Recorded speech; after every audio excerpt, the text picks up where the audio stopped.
Para ahondar en este tan enigmático 2012, nos encontramos en estudio con Félix Noela, astrólogo, quien nos va a comentar distintos tipos de características que se nos vienen supuestamente para el 2012 con respecto a la astrología. Félix, ¿cómo estás? Bienvenido. ¿Cómo estás? Muchas gracias. ¿Qué tal? Bien. Mira, quiero que nos cuentes, nos relates más o menos qué es lo que se depara para el 2012 de acuerdo a la astrología. ¿Qué nos puedes contar al respecto? Hay varias visiones. Si ves, digamos, una serie de eventos cósmicos que van a ocurrir en ese año 2012, como por ejemplo el eclipse anular de Sol, ¿no?, que va a tener lugar el día 20 de mayo del mismo año, que prácticamente va a barrer el hemisferio norte, va a barrer la zona de Corea del Norte, yendo hacia el desierto de Alabama de los Estados Unidos, de alguna manera nos da datos acerca de la zona que puede ser afectada de alguna manera por esta suerte de sombra del eclipse. Tradicionalmente las sombras de los eclipses han demostrado, digamos así, ser efectivas para el pronóstico astrológico. Prueba de ello lo tenemos nosotros en el eclipse del 11 de agosto de 1999, que comienza en Nueva York y cruza justamente el Océano Atlántico, cruza Inglaterra, pasa sobre España, cruza India y Pakistán, y parte de esa sombra toca justamente la zona de Irak, Irán, ¿no?, y termina finalmente frente a China. Y cosa que hemos visto con los años, que hacia el año 2001 y el año 2003 respectivamente fueron años de guerra, ¿no?, zonas de altas guerras. Entonces justamente en aquel momento una estrella llamada Algol fue la estrella que de alguna manera fue excitada por esa gran cruz cósmica que se produjo el 11 de agosto de 1999. Y curiosamente esa estrella Algol va a volver a ser excitada nuevamente, otra vez en el mes de mayo, nuevamente del año 2012. Entonces de alguna forma es como una suerte de presentimiento de guerra, ¿no? Ojalá esto no ocurra, ojalá me equivoque, ¿no? Pero de alguna manera nos está hablando de cambios muy violentos en el mundo. ¿Qué relación podrías decir tú que tienen las profecías mayas con respecto a los acontecimientos que se dicen que podrían ocurrir el 2012? ¿Hay alguna relación con lo que está ocurriendo ahora? En realidad las profecías mayas, tal como digamos, son conocidas ahora, son conocidas gracias a la obra de una persona que ya falleció. Su nombre era José Argüelles, ¿no? Este hombre pudo de alguna manera decodificar ciertos mensajes, ¿no?, que tenían los mayas, que nos hablaban justamente de que la civilización iba a entrar en una profunda crisis, ¿no? Aumento de la temperatura global, naciones que peleaban contra las naciones, la crisis financiera internacional y una serie de cosas que hemos sido testigos cuando José Argüelles, digamos, hacía prácticamente sus pronósticos allá por el año 1995-1996, cuando ni siquiera se intuía que esto podía pasar. Y lo realizó. Y él lo decodificó. Existen muchas personas que creen que va a haber un gran cataclismo llegando, porque hay una fecha establecida, que es el 21 de diciembre del 2012. Se dice que existirá un cataclismo gigante que va poco más que diezmar a la población terrestre. ¿Será verdad que puede ocurrir algo así, un hecho de esa magnitud? Yo no lo creo. No lo creo en lo más absoluto. Nadie sabe en realidad qué es lo que puede pasar ahí desde el punto de vista totalmente material, ¿no? Ya que justamente la base para hablar de ese 21 de diciembre del año 2012 se dice que el Sol va a estar alineado con el centro de la galaxia, lo cual es falso, lo cual es totalmente falso, desde el punto de vista astrológico y desde el punto de vista astronómico. Eso no va a ocurrir.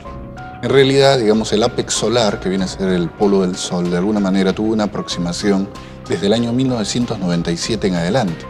Entonces, si las profecías mayas de alguna manera hablaban de una crisis con proximidad a que el ápex solar se colocara alineado al centro de la galaxia desde 1997 en adelante, podemos ver los sucesos del mundo desde entonces. Me parece ser como que una catarata de sucesos han venido ocurriendo a partir de aquel momento. En este caso, ¿cómo podríamos prevenir a las personas que nos están viendo en este momento y tienden a creer que posiblemente va a quedar una gran catástrofe llegando a esa fecha? ¿Cómo se podría prevenir o tal vez calmar a las personas? Yo creo que en principio tendrían que ver el fundamento, ¿no? Tratar de ver el fundamento acerca de lo que ocurre en esa fecha, en realidad. Es decir, si primero sabemos de que no va a haber tal alineación del Sol con el centro de la galaxia, sino que ya está ocurriendo desde hace mucho, y no sucedió nada demasiado extraordinario, más lo que ya hemos visto que es parte de la crisis de la civilización, deterioro ambiental, recalentamiento global, crisis, digamos así, en las relaciones humanas, crisis internacional, crisis con el tema económico, ¿no? Peleas entre los países, las familias que se deterioran, crisis en los valores. Entonces podemos decir de que en realidad todo esto es simplemente una muestra de que una nueva cultura tiene que nacer, no que una catástrofe tiene que venir. Más es mi temor, digamos como astrólogo, en lo que puedan hacer aquellas personas o aquellas potencias, ¿no?, que son poseedoras de tecnología, o mira simplemente el hecho de recuperar la hegemonía a nivel internacional, ¿no? Quizás, digamos, los ángulos de los planetas pueden ser leídos de una manera totalmente diferente, viendo el escenario actual a nivel internacional, el escenario económico, ¿no? De tal manera que uno puede prever a futuro que esta crisis que hoy vive, por ejemplo, las potencias, que vive Europa, que vive Estados Unidos, de alguna manera únicamente puede salirse de ella, como ya lo sabemos, a través de una guerra, ¿no? Es decir, Estados Unidos necesita una guerra. Entonces, temas ambientales que uno puede esperar como grandes terremotos, catástrofes, hundimientos de continentes o cosas por el estilo, no hay que ni pensarlas. Lo que está ocurriendo, digamos, en este caso con la República de Chile y lo que está ocurriendo con otras partes del mundo es parte de un fenómeno cíclico, algo que ocurre cada tanto y que de alguna manera se ajusta a ciertas posiciones que tienen los planetas en el cielo. La idea también es desmentir teorías. También se habla de la llegada a un gran meteorito. No sé, desde tu punto de vista astrológico, ¿existe la posibilidad de que un meteorito impacte a la Tierra, tal vez no el 2012, sino en años posteriores? No es posible desde el punto de vista de la astrología calcular cuándo un meteorito puede, digamos, impactar sobre la Tierra. No tenemos, digamos, datación desde el punto de vista astrológico que nos pueda servir como fundamento. ¿No existe la posibilidad? No. Y desde una perspectiva más personal, tú como persona tal vez creyente, ¿qué opinión tienes respecto a las profecías de Nostradamus o de Benjamín Solari Parravicini, que hablan también de supuestos cataclismos o supuestos meteoritos que llegarían a la Tierra? ¿Cuál es tu opinión referente a eso? Referente al primero, a Nostradamus, una admiración absoluta, no por el hecho de que era un astrólogo, ¿no? Miguel de Nostradamus era astrólogo y era clarividente. Y él, digamos que ha escondido sus profecías en frases que tienen que ser interpretadas. El gran problema es quién las interpreta. Claro. Y debido a esa interpretación se han dicho tantas cosas que no se han cumplido, ¿no? Y otras tantas que sí, acomodándolas a la realidad. Porque también se prestan como para distintos tipos de interpretaciones. Exactamente. Entonces, las profecías generalmente de Miguel de Nostradamus se focalizaron sobre todo en relación a Francia, en relación a la sucesión de reyes de aquel momento.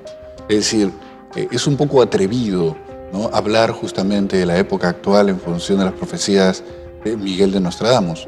Sí es cierto que Miguel de Nostradamus predijo lo que iba a ocurrir en el 11 de agosto de 1999, cuando él dijo: el gran rey del terror vendrá del cielo a despertar al rey de Angolmois, que era justamente la estrella Algol, ¿no? Es decir, el cálculo lo había hecho hasta aquel momento. Y curiosamente, en ese gráfico, el único, ¿no?, en su género, es decir, todas las profecías no tenían ninguna clase de dibujo, pero particularmente esa cita era acompañada de un dibujo. Algo que parecía un arbolito, algo que parecía un árbol pero no tenía color de un árbol y que cubría prácticamente una ciudad. Una cosa muy llamativa, como si fuera una suerte de explosión nuclear.